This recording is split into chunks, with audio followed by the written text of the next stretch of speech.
notre intranet. Maintenant, l'intranet, quelles sont les adresses possibles? Soit vous prenez la plage 10, 10, 10/8, soit vous prenez la plage 16, 00/12, ou bien vous prenez la plage 00/16. Voici les plages possibles. Mais quel que soit alpha, supposons qu'on a pris cette plage-là. C'est une grosse boîte. Toutes les adresses commencent par 10 quelque chose. Mais l'adresse publique que vous avez, oups,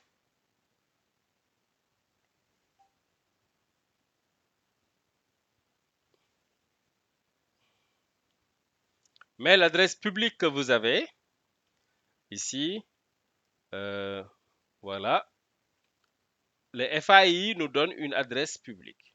Supposons que l'adresse publique qu'on a, c'est 41 15 20 12. Voici notre adresse publique. OK? C'est cette adresse qui est visible sur Internet. Public, public IP. OK? Adresse. Public IP address. Et là, vous avez private IP address. Private IP address. Très simple. OK. Qui va faire la NAT? C'est le routeur. Votre routeur, votre réseau, le routeur qui vous sépare du réseau Internet à votre réseau LAN, va faire la NAT. Donc, c'est HQ, le routeur lui-même, qui va faire la NAT. Maintenant, la NAT, c'est cette tradition que nous allons voir tout de suite. Si on parle de la NAT, Network Address Translation, il faut savoir deux choses. Network Address Translation. Il faut savoir deux choses, les gars. Deux choses. Ce qu'on appelle source NAT et destination NAT. Source NAT et ce qu'on appelle destination NAT. OK. Source NAT, c'est quoi? C'est quand le trafic quitte l'intra vers l'externe. Inside to outside. Inside to outside. Par contre, le destination NAT, c'est de outside vers le inside. Source NAT, je répète encore, source NAT, c'est quoi? C'est quand vous avez votre réseau interne et que vous sortez, on fait la traduction. Destination NAT, c'est quand vous êtes à l'extérieur avec votre adresse publique et vous venez au sein de l'entreprise pour contacter un serveur. Donc voici la différence de ces deux-là. OK, on a Twice NAT. On a Twice NAT aussi, ça existe. Mais pour le live du jour, on va s'arrêter sur Source NAT et Destination NAT, où on va faire la démonstration. Source NAT et Destination NAT. Maintenant, Source NAT, le inside, c'est la plupart, ça peut être dynamique ou bien ça peut être statique. Si la NAT elle est dynamique, ça veut dire qu'il y a plusieurs adresses IP qui vont être traduites. Si la NAT elle est statique, ça veut dire qu'il y a une adresse IP. Là, on a many to one. OK? Ici, la plupart, on a one to one. One to one. Une traduction statique. Donc, on va utiliser cette adresse IP et on le traduit avec cette adresse IP. Maintenant, notre réseau ici, qu'est-ce qu'il faut savoir? Si nous sommes sur HQ, les adresses privées qui sont là, ce sont les adresses qu'on appelle inside local. Les adresses inside, non seulement ils sont à l'intérieur, mais ici, ce sont des adresses qui sont au niveau du local. Inside local. Maintenant, vous pouvez avoir l'adresse publique. l'adresse publique qu'on a ici, 41 15 20 12.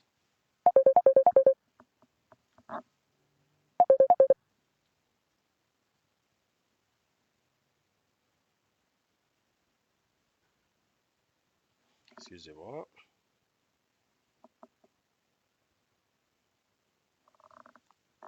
OK. Donc l'écran, euh, ouais. Donc j'ai partagé l'écran. Donc vous avez ici, je disais, je rappelle, bon, je peux refaire.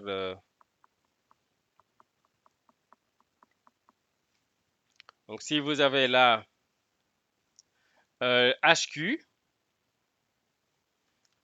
et là vous avez Internet,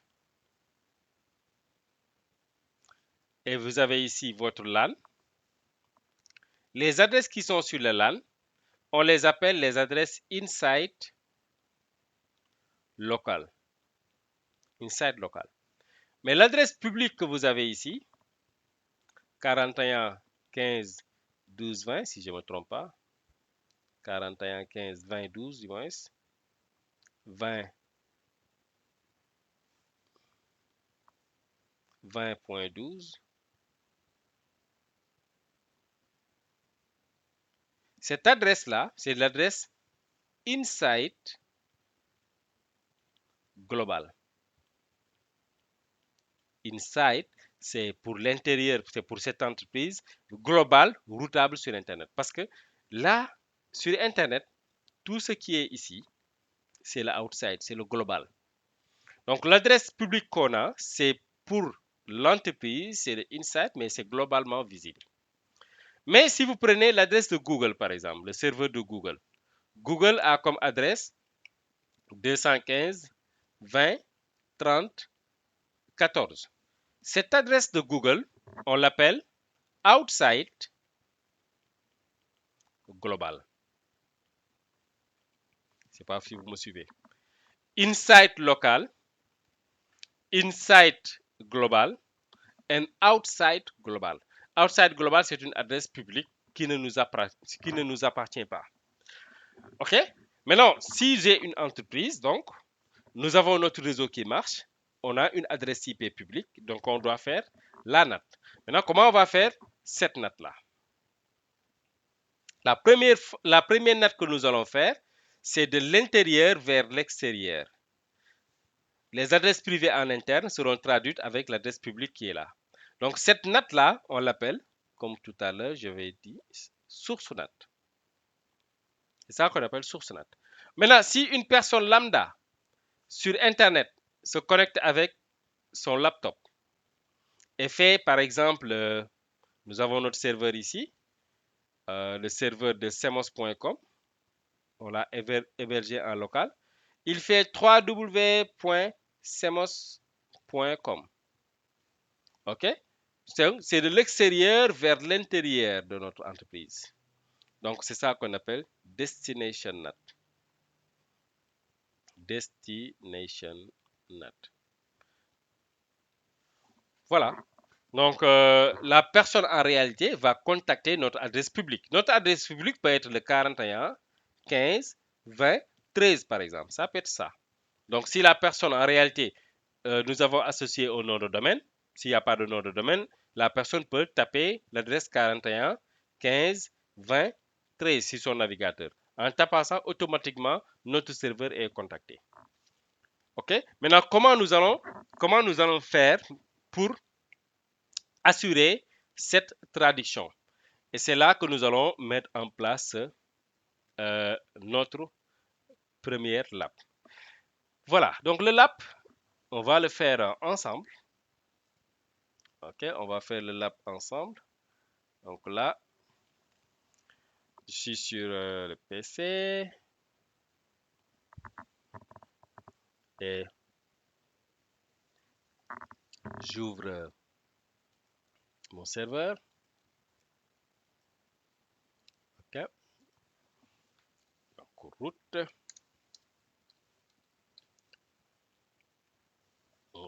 C'est ça. Aujourd'hui, est-ce que je ne vais pas travailler sur sais pas, sur GNS3 ou bien sur Packet Tracer, pourquoi pas. Bon, je vais laisser ici. Donc là, j'ai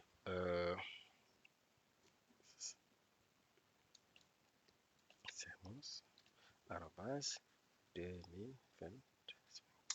Voilà. Je vais allumer le serveur EventJ.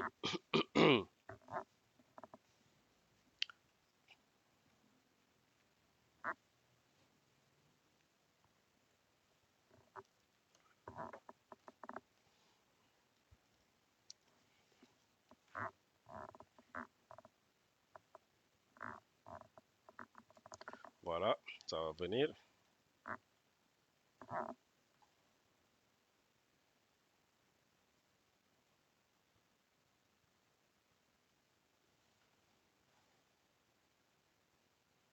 Mhm.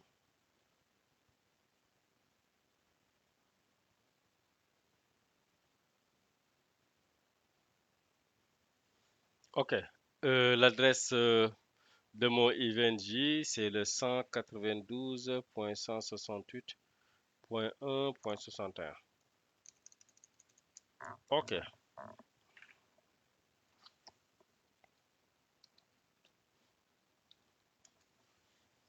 voilà. OK, bon, là, c'est un lab que j'ai. OK, on va créer notre lab. Suivez bien. On va créer, attention, on va créer un autre lab. Nous sommes dans les temps. Euh, je fais close lab et je crée un nouveau lab. Je l'appelle NAT Demo. NAT Demo. OK. Et je fais un save. Zoom. Nous avons ici le routeur. URL. On va prendre le routeur, pourquoi pas celui-là. On va vérifier ce que ça donne. Start. OK.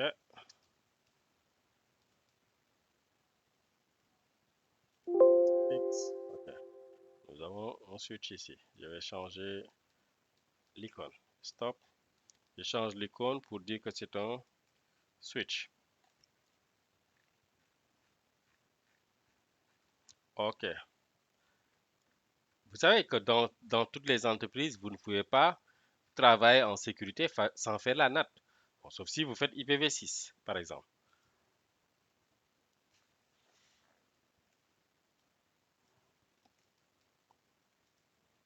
Mais tous les réseaux que vous allez utiliser, votre FortiGate, le tout, vous avez besoin d'un routeur, d'un pare-feu, par exemple. Et le pare-feu, vous allez faire la NAT là-dessus.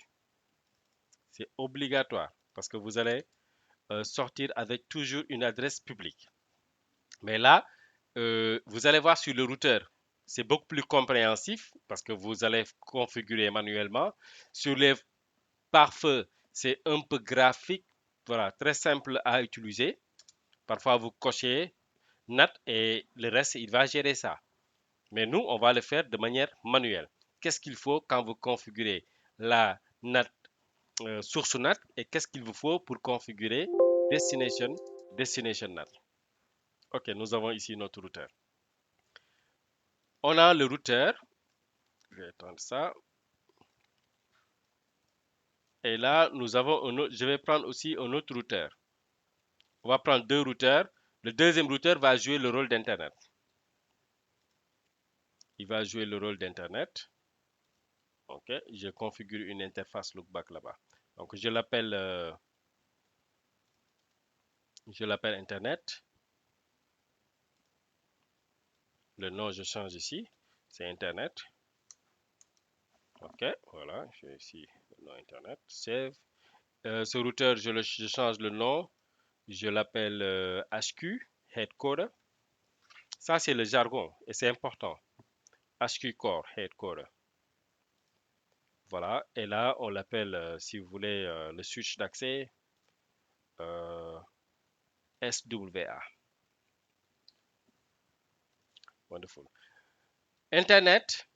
Et là, nous avons, bon, Internet, si on peut changer même l'icône, ce sera intéressant, hein. Mettre une sorte de cloud comme ça, je sais pas, pour le rendre beaucoup plus attrayant par rapport à un routeur. Mais si je mets le mot Internet, je pense que vous allez vous retrouver sans souci. Firewall, bon, si on cloud, pourquoi pas ça, ok. Juste changer l'icône, voilà, c'est là. Donc ça, c'est notre Internet. Et là, on va prendre, on le connecte. OK, E00. Le 00, c'est intéressant parce que ça ressemble un peu du O, outside. Et si vous configurez le câblage entre le switch et le routeur, donc parfois vous pouvez prendre E01 qui ressemble un peu, à peu près à inside, le 1 ici. Ça, c'est juste des bonnes pratiques. OK, voilà. Maintenant, ici, on a deux PC. Nous allons mettre ici deux machines Windows.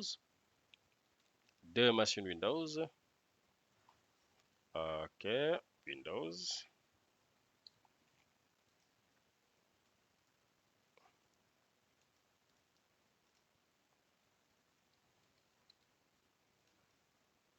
OK, bon, on va prendre deux PC Windows. Un ici, l'autre là. Et on va choisir un plan d'adressage très simple, hein. Très simple. Donc, on n'a pas besoin de faire la NAT, les VLAN, non. On a un seul réseau, on va utiliser ce réseau-là pour aller vite.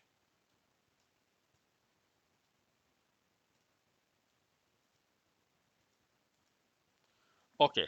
La plage d'adresse IP, on peut prendre,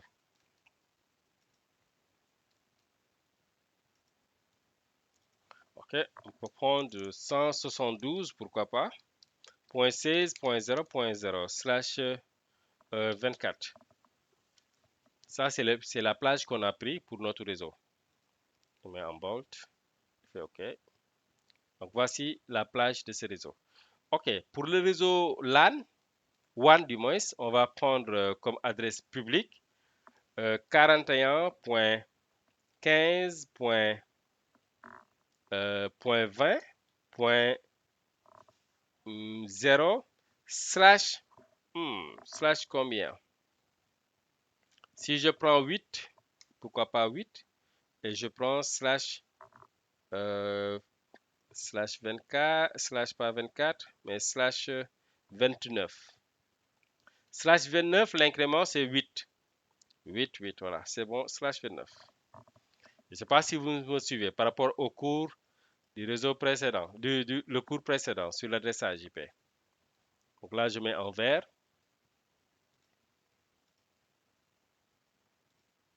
et je fais save. OK, je vais éditer ça. Le vert là, il me faut un vert très sombre. Voilà, là c'est bon. Et je vais éditer encore. Je le mets en, je le mets en gras, bold.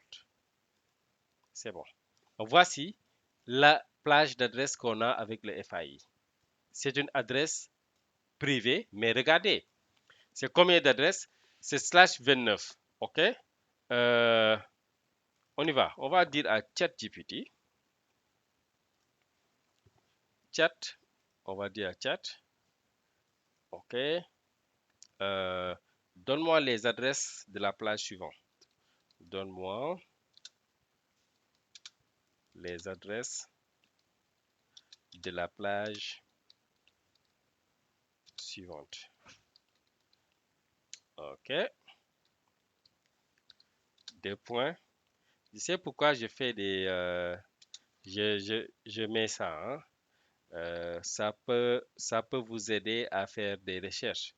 15, 20.8 slash 29. Entrée.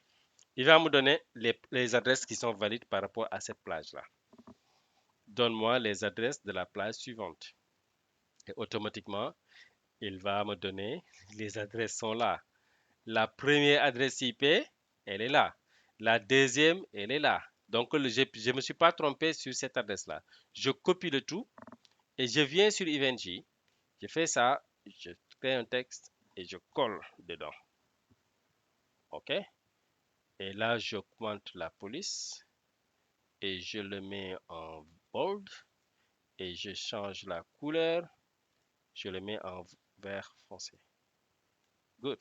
Donc, voici la plage des adresses publiques. Donc, la première adresse IP, on va le donner à cette interface-là. Donc, l'interface du routeur. C'est le point 9. Le point 9. On le met en vert, comme les autres. Et là, on augmente la police. On le met en bold. On fait save. Donc, le point 9 est là, sur cette interface-là. Donc, 41, 15, 20, point 9 est là. Ici, on met le point, la dernière, le point 13, par exemple. OK, je peux faire ça. Texte, je mets le point 13. Et je mets la couleur en vert foncé. Et je mets ici en bold. Et là, je pointe ici un peu là. OK. Sur le LAN, on a ces adresses-là, n'est-ce pas? Sur le LAN, on a ça. Donc, la première adresse IP, on le donne au routeur. Vous voyez, je prends mon temps toujours à mettre l'infrastructure. Ne vous fatiguez pas de mettre l'infrastructure. Prenez votre temps, mettez la structure. Ça va vous donner une vue très agréable durant les configurations pour aller vite aussi. Donc là, c'est le point 1 qui est là. Voilà, donc pour les PC, bon, pourquoi pas ne pas donner par DHCP, je sais pas. On va donner par DHCP. Et on va regarder comment ça va se faire. OK, on va faire les configurations. Je commence ici, Start. Je démarre le switch aussi. OK, le switch.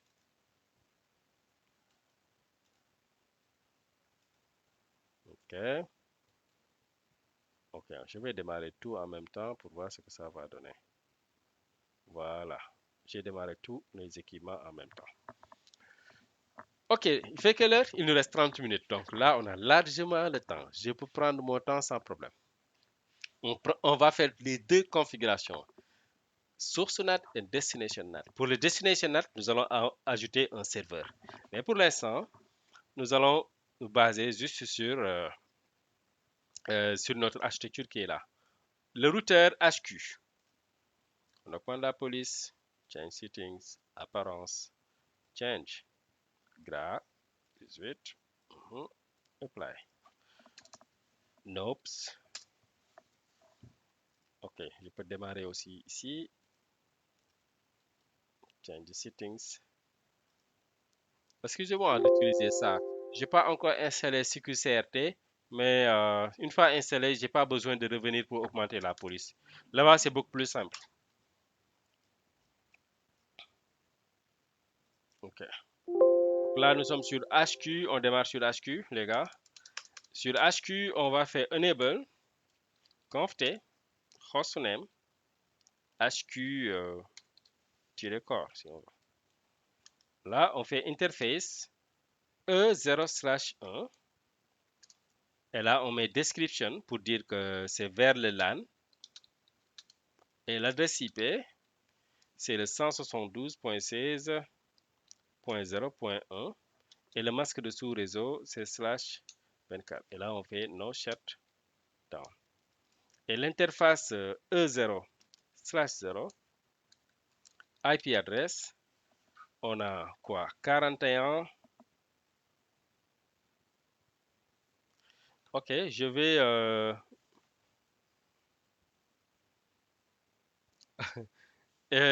vous demandez paquet tracer. Bon, je vais voir bon, je vois pas les messages. On dirait qu'il y a certains qui demandent paquet tracer. Bon, les gars. OK, bon, j'ai déjà démarré ici, hein. Mais c'est la même chose. Bon, j'aimerais bien faire aussi sur Packet Tracer, c'est beaucoup plus simple. Mais il n'y a pas de souci, hein. Je peux faire Packet Tracer. L'essentiel que je finisse ça, mais il faut que j'enregistre les configurations sur bloc-notes, c'est sûr, pour que je puisse le faire sur Packet Tracer. Mais là, j'ai pas enregistré. Bon, on y va, les gars. On peut faire sur EVNG, hein.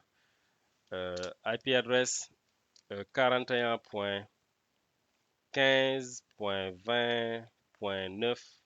Le masque de sous-réseau est 255.248 à la fin.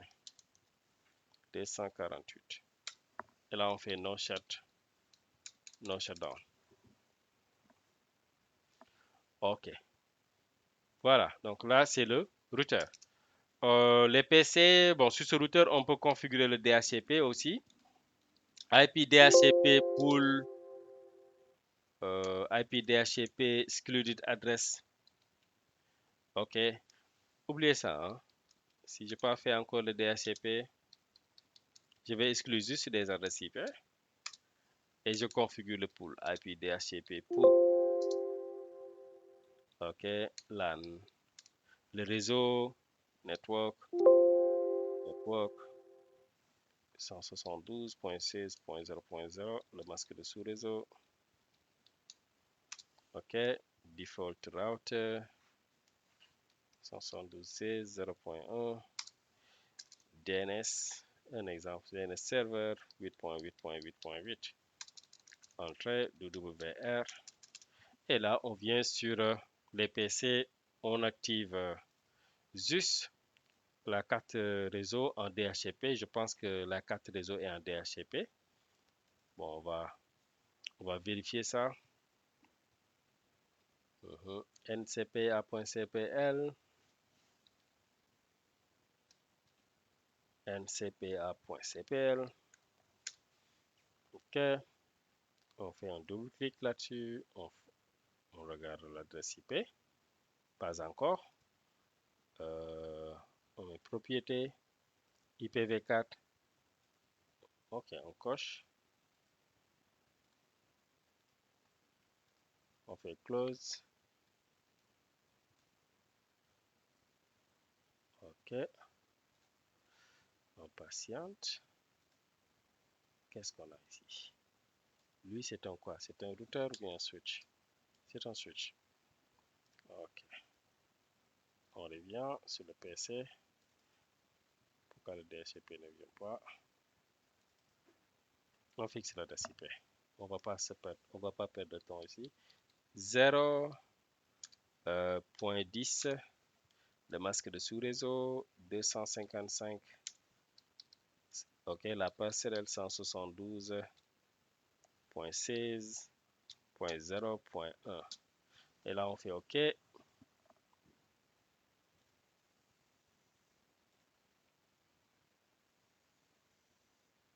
Voilà, là, c'est bon. OK, je suis sur le réseau. Je peux pinguer même. C'est bon jusque-là? C'est bon?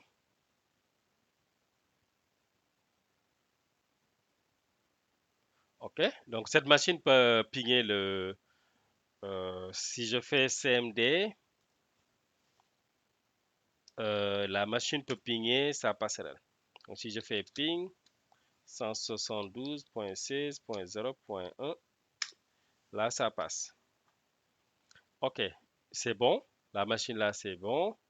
On vient ici. OK. Bon, pourquoi ici le DHCP ne vient pas jusqu'à présent? Bon, sauf si je fais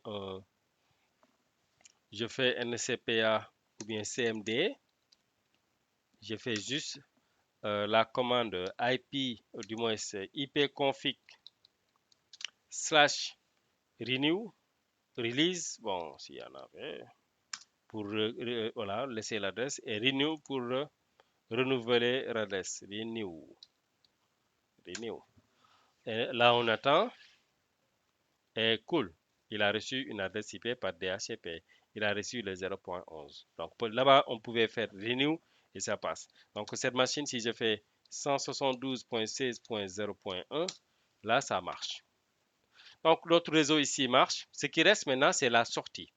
Et la sortie, on doit configurer l'interface de ce routeur Internet. Lui joue le rôle d'Internet. On va faire une simulation d'Internet.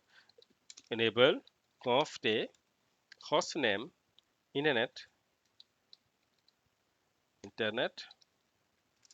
Et là, on va faire interface E0/0 IP, IP adresse 41.15.20.13. OK, le masque de sous-réseau 255.248. Et là, on fait no shutdown. Maintenant, pour simuler Internet, je vais juste faire interface lookback. C'est une interface virtuelle. Lookback 0, par exemple, c'est une interface virtuelle. Et je mets IP adresse et je fais 8.8.8.8 et je mets slash 32. 255.255.252. 255. C'est une interface lookback, les gars. OK? Et je fais exit et je fais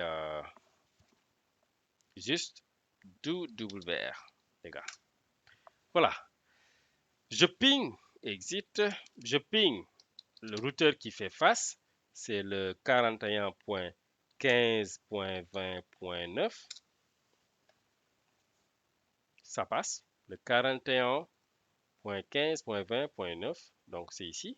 Donc Internet arrive à pinguer ici. Mais HQ aussi, HQ, normalement, si on fait un do ping, il va pinguer le 41.15.20.13. C'est le, il fait face. Voilà, c'est bon. Donc, ping, repeat 100 fois. Répétez le ping 100 fois. Ça, c'est rapide. 1000 fois, 10 000 fois. Waouh. OK, on a fait 10 000 pings en un temps record et tout marche. On n'a pas perdu de paquet entre les deux là. Là, c'est bon. Maintenant, nous sommes sur HQ. Qu'est-ce qu'il faut pour aller vers Internet? On doit configurer quoi? On doit configurer une route par défaut. Il faut toujours configurer une route par défaut pour aller vers Internet. Et la route par défaut, on le met sur Internet. conft IP route 0000 0000 et on passe par où? Pourquoi pas E0/0. Une route, une route par défaut. Et là, on fait exit, on fait do WR. OK, suivez les gars. Nous sommes sur ce PC. Sur le PC, le premier PC. Je vais augmenter ici la police font. Je mets 20. OK.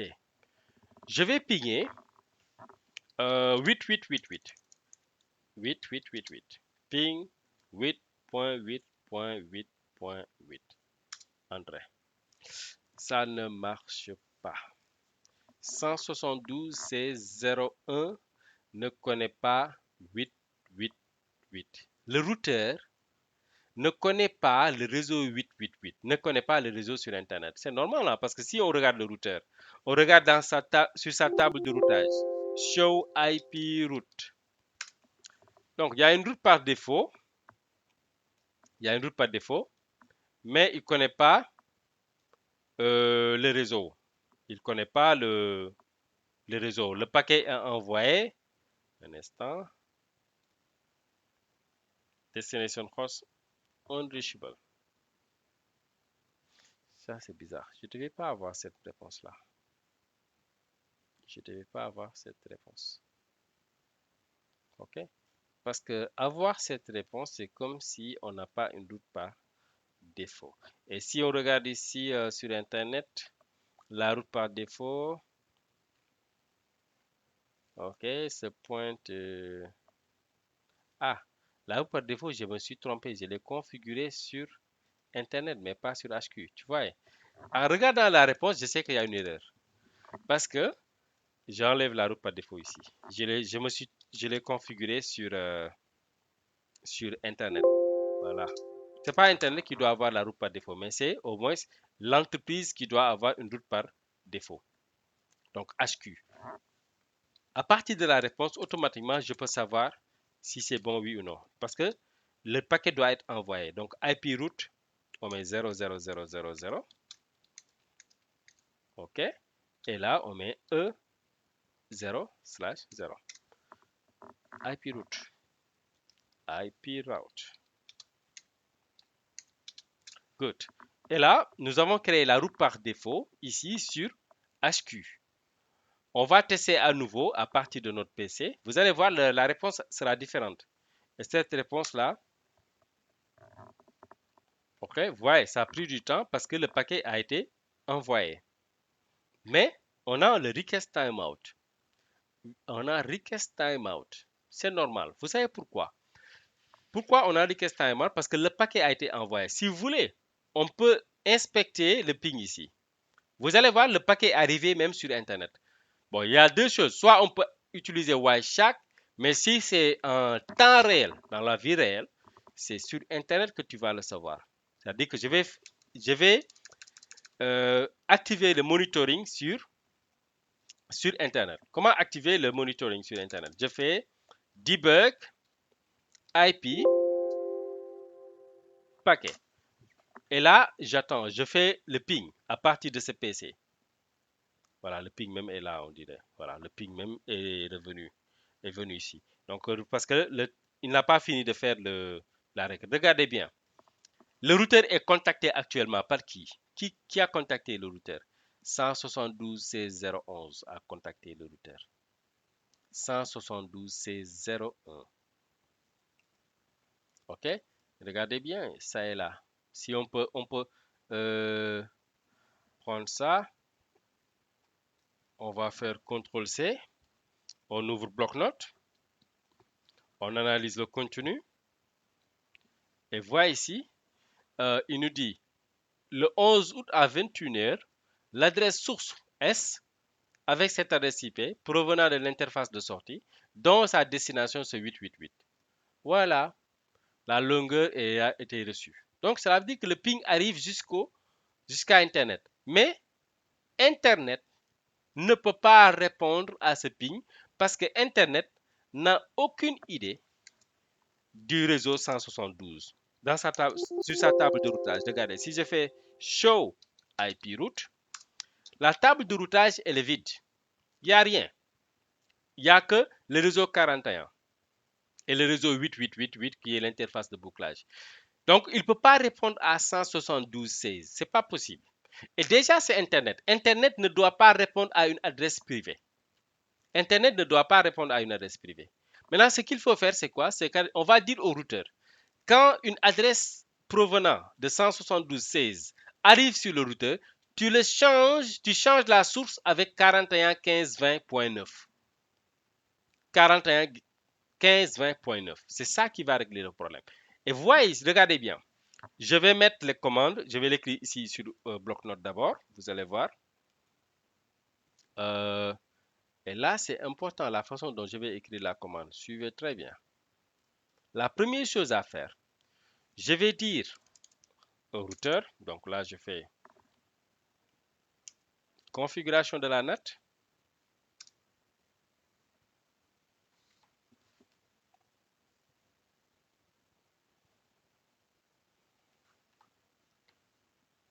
Donc là, je vais faire configuration de la NAT.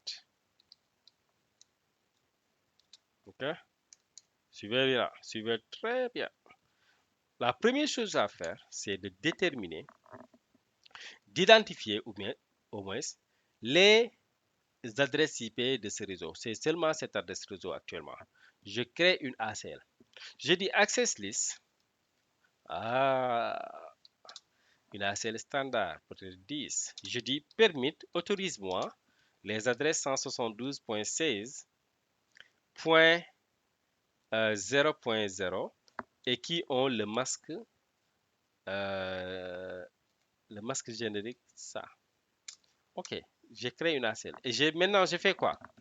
J'ai dit au routeur, IP NAT, ça veut dire quoi? NAT-moi la valeur IP. IP NAT, NAT-moi, fais la traduction de la valeur IP. Si cette dernière, IP NAT, inside est à l'intérieur, dont la source fait partie de la liste, l'ACL, quelle ACL numéro 10, tu le notes avec l'interface de sortie qui est le E0/0. Mais l'interface de sortie, qu'est-ce qu'on a comme adresse? On a configuré, non? On a l'adresse en réalité 41 15 20.9 qui est là-bas. Donc voici IPNet Inside Source liste 10. Notez-moi la valeur IP si cette dernière fait partie de la liste 10, inside à l'intérieur, dont la source provient de cette liste. Quelle est la liste? La plage de ces deux adresses IP. Tu le notes avec l'interface de sortie. Une fois que c'est fait, on détermine maintenant quelles sont les interfaces inside et l'interface outside. L'interface outside est là. L'interface inside est le E0, 1. Et là, on va faire quoi? Tout simplement, on fait interface, troisième partie, E0, E0/1. Et là, on met IPNAT inside. OK?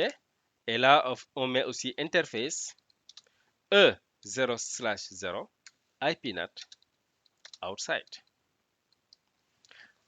Première chose, définir le trafic qui doit être naté. Deuxième chose, relier le trafic à l'interface de sortie pour l'adresse IP qu'il va récupérer ici. Troisième chose, définir les interfaces inside et outside. OK? Good. Maintenant, on va prendre le tout. Bon, si vous voulez, je peux faire la configuration encore à nouveau étape par étape. Oh, il nous reste combien? 10 minutes. Ah là là. Access list. Point d'interrogation. On a une ACL standard qui commence entre 1 à 99. On prend 10. Permit 172.16.0.0 avec le masque générique. C'est comme le masque, l'inverse du masque. Une fois que c'est OK, on crée la NAT, IPNAT inside source list 10 et on utilise l'interface de sortie E0/0 entrée. Et là, on identifie les interfaces de sortie. Interface E0/1, c'est IPNAT inside et interface E0/0 sera IPNAT outside. OK, good. Et là, on fait exit. On fait WR. Est-ce que le routeur va faire son travail? On revient. Le ping qui ne passait pas tout à l'heure, c'était ça. On fait CTRL-C et on reprend le ping. Clear.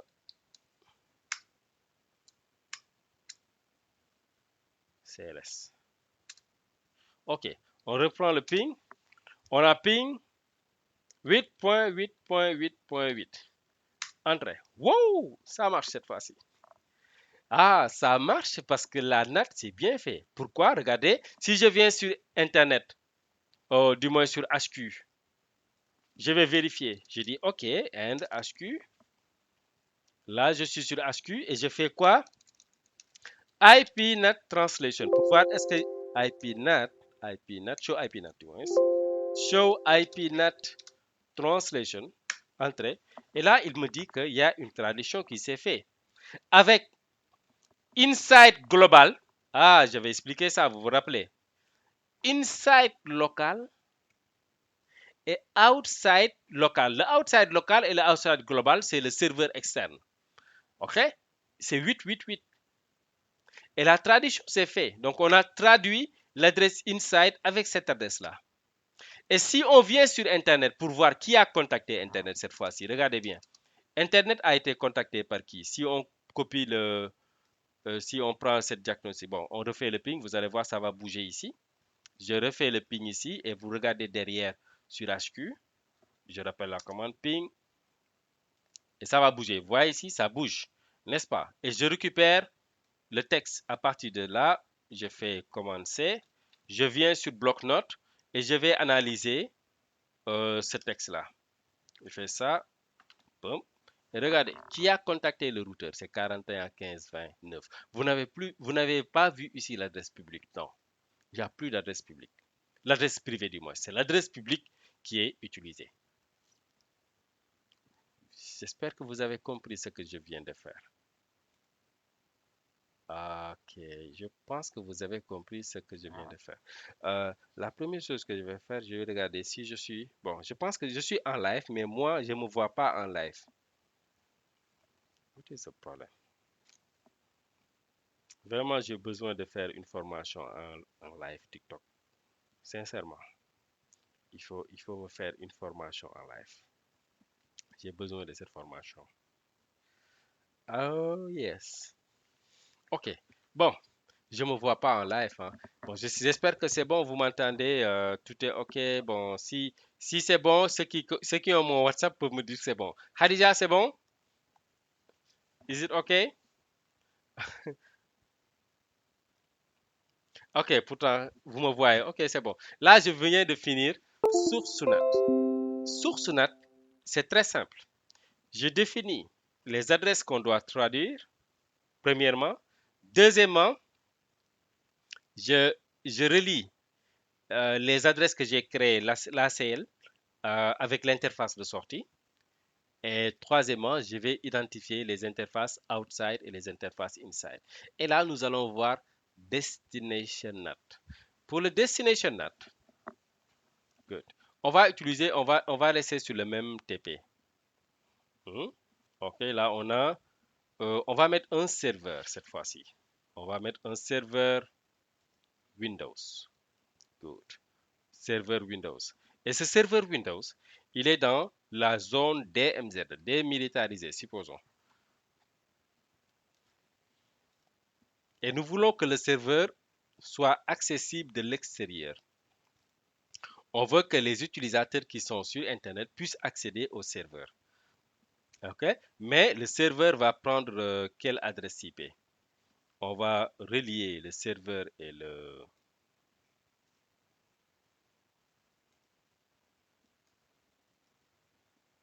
Actualise. Bon, là, je vais juste faire un WR sur le HQ et je vais éteindre le HQ pour pouvoir brancher le serveur. Le serveur sera branché sur quel port?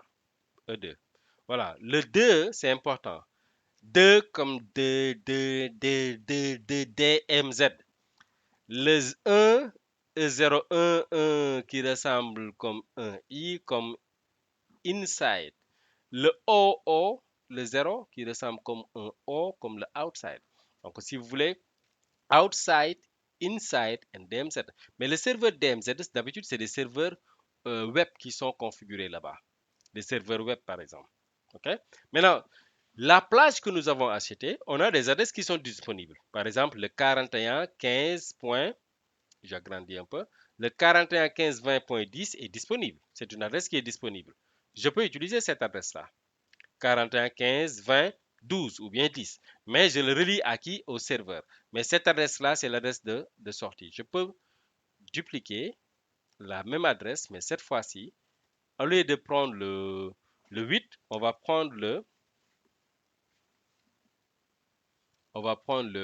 pourquoi pas le 11, supposons. On choisit n'importe quelle adresse qu'on veut. Et l'adresse du serveur, on va dupliquer ici. Le serveur sera sur le réseau, par exemple, 1 point, pourquoi pas, 1 point slash, je mets 30, si vous voulez. Si je mets 30, bon, ou bien je laisse 24, c'est pas grave, pour aller plus vite. 24, donc la première adresse IP, je le mets sur le routeur, sur cette interface. Et la dernière adresse IP, je le mets sur, je le donne au serveur, point 254 par exemple, point 254. C'est la dernière adresse IP du réseau. Donc, le serveur aura comme adresse 172.16.1.254 et le masque de sous-réseau .255. OK, et la passerelle 172.16.1.1. Voici l'adresse IP du serveur. L'adresse privée du serveur. Mais l'adresse publique du serveur, c'est quoi? L'adresse publique sera le... Bon, je peux le mettre là, si vous voulez. Mais l'adresse publique sera ça. Ouais, sera le 41 15 20. C'est-à-dire que sur Internet, si quelqu'un est sur Internet, quand il tape 41 15 20 11, c'est le serveur qui doit le répondre. Je vais allumer le serveur. J'allume le serveur. OK. J'allume le routeur aussi. Maintenant, je vais créer un utilisateur sur Internet. L'utilisateur sur Internet, je prends une autre machine que j'ajoute ici. Donc, cet utilisateur va venir avec une adresse publique. Il nous reste combien de temps? 2 minutes. OK. Anyway, je pense que on avait perdu une dizaine de minutes. Je vais les récupérer. J'espère que vous pouvez me donner ça. Internet. OK. WR. OK. Je vais arrêter ces messages-là. Pour arrêter, je fais un debug all. Juste ça. Il arrête d'enregistrer. Voilà. Je vais éteindre le Internet pour pouvoir mettre une machine qui va jouer le rôle de voilà, une machine externe, par exemple, sur Internet. Donc là, je dis, par exemple, voilà, c'est PC Win. Voilà, on l'a appelé Win. Donc je déclenche ici, déclenche.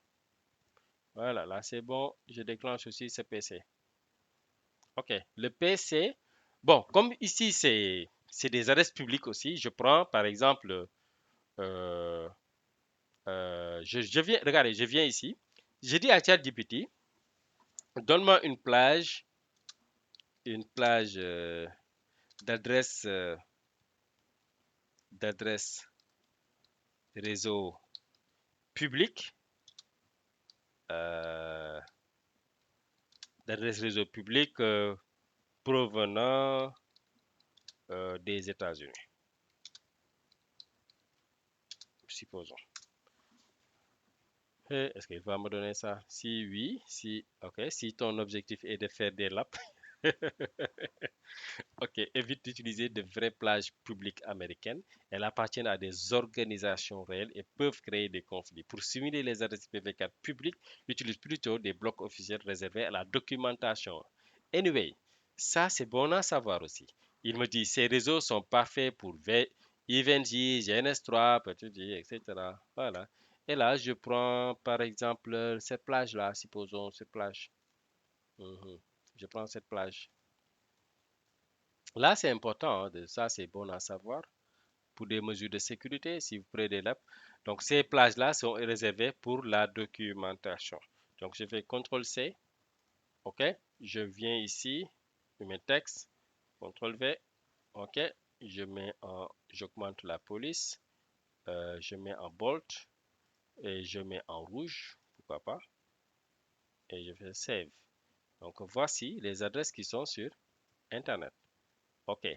Je prends euh, le point, le point 1, je le donne euh, au routeur. OK. Je donne la police. Je le mets en bold. Là, c'est le point 1 ici. C'est pour le routeur ici. Et je donne le point 254. C'est-à-dire que la machine Windows qui est là aura comme adresse, bon, je peux dupliquer.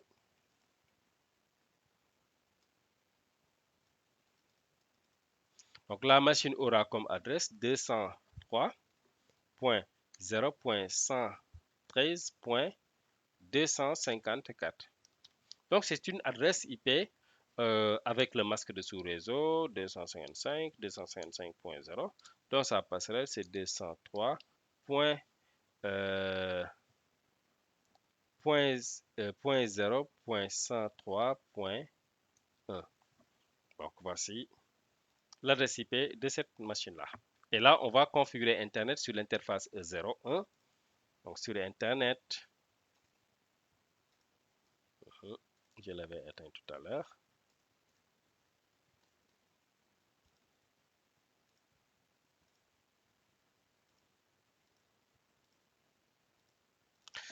Good. Et là, je fais Enable. Je fais conf t, interface E0/1. Et là, on met quoi? IP adresse 203.0.113.1, le masque de sous-réseau. No shutdown.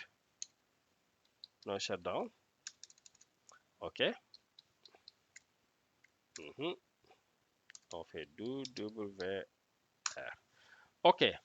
Et là, on va configurer le PC qui est là.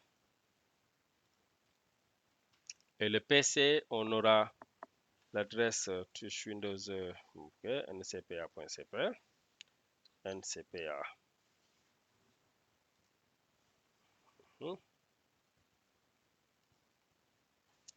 ncpa.cpl. OK. On met l'adresse IP.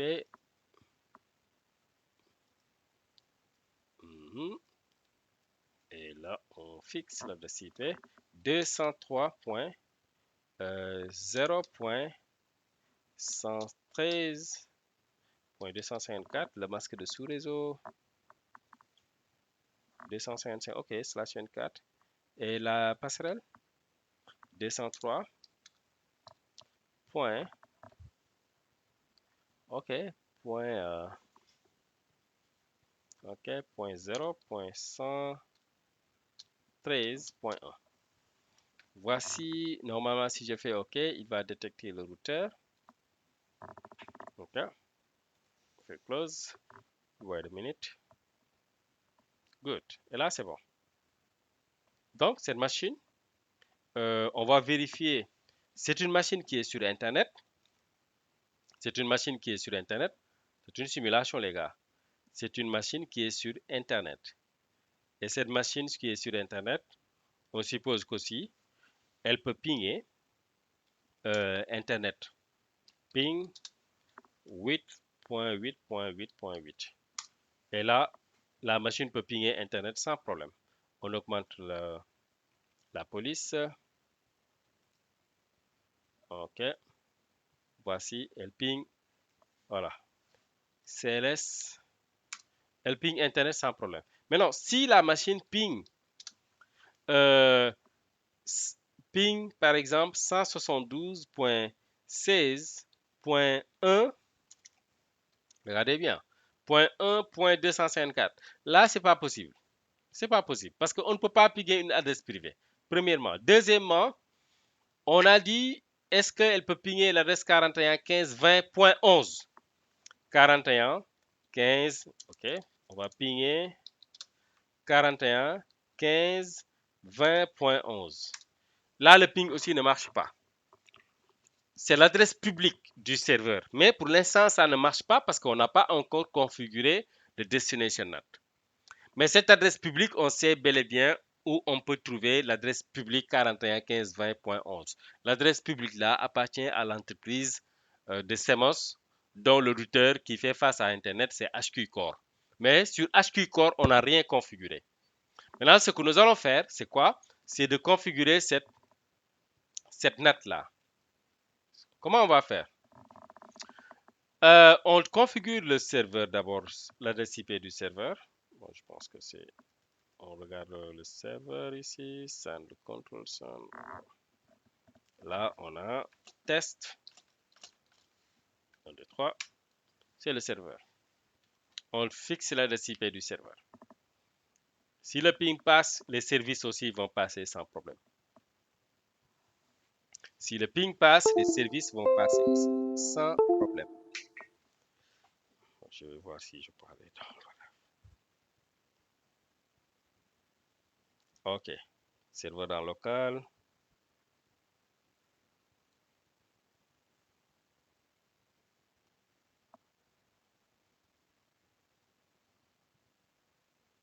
Voilà, là, je viens de me voir en ligne.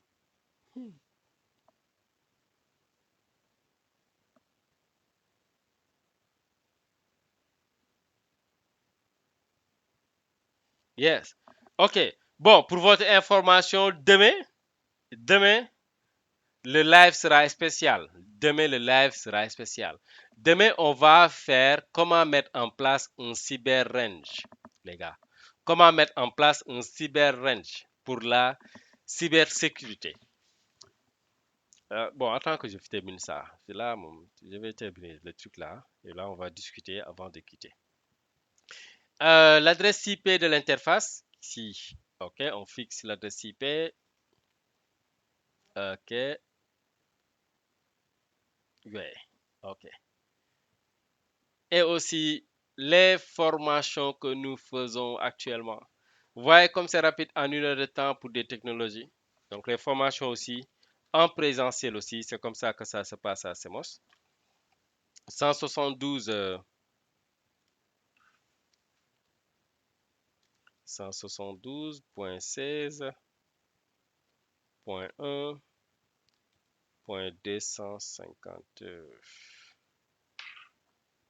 OK, bon, je fais ça. Point 250.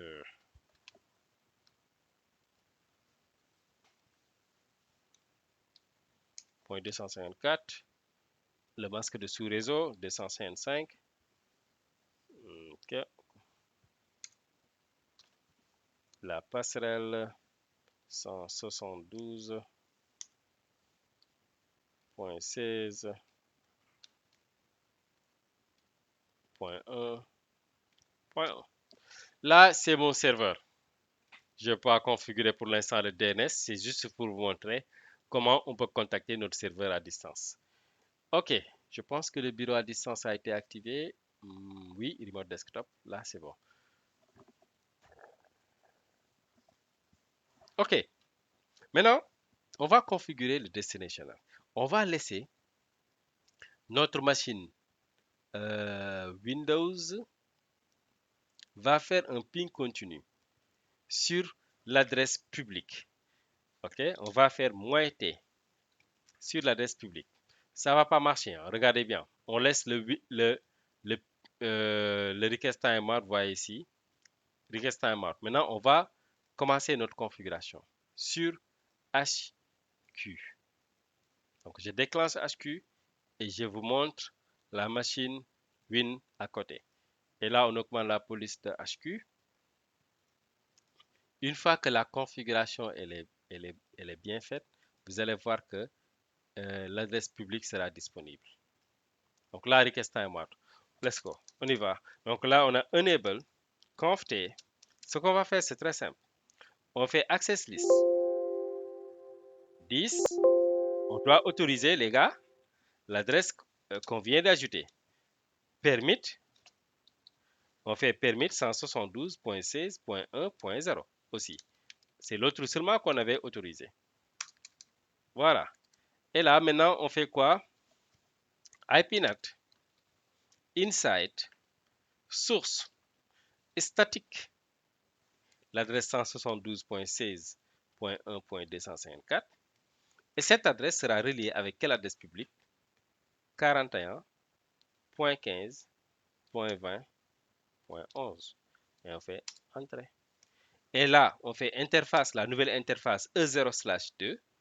Il sera IPNAT inside. Parce que le outside, on l'a déjà défini de l'autre côté. OK? Donc, là, on attend.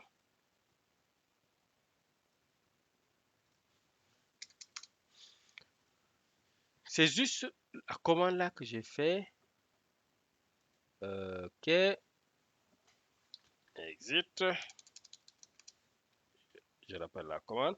IPNet Inside Source Statique 172.16.1.254. J'espère que j'ai déjà configuré HQ. Attendez. L'interface de HQ, do show IP, interface, brief. OK, je n'ai pas configuré l'interface E02. Interface E0/2. Et là, je mets IP adresse 172.16.1.1, le masque de sous-réseau, entrée, et je fais no shutdown, WR. Voilà, l'interface est activée. Et le ping passe, regardez les gars. Et le ping passe. Et le ping maintenant passe. Très simple. Donc, on vient de faire Destination NAT. L'adresse publique a été contactée 41 15 20 41 15 20 11. OK? À partir de l'extérieur qui est là. Donc, à partir de l'extérieur, une adresse publique a pingé une adresse publique et cette dernière, on l'a relayée au niveau de interne avec l'adresse privée 172.16.1.1.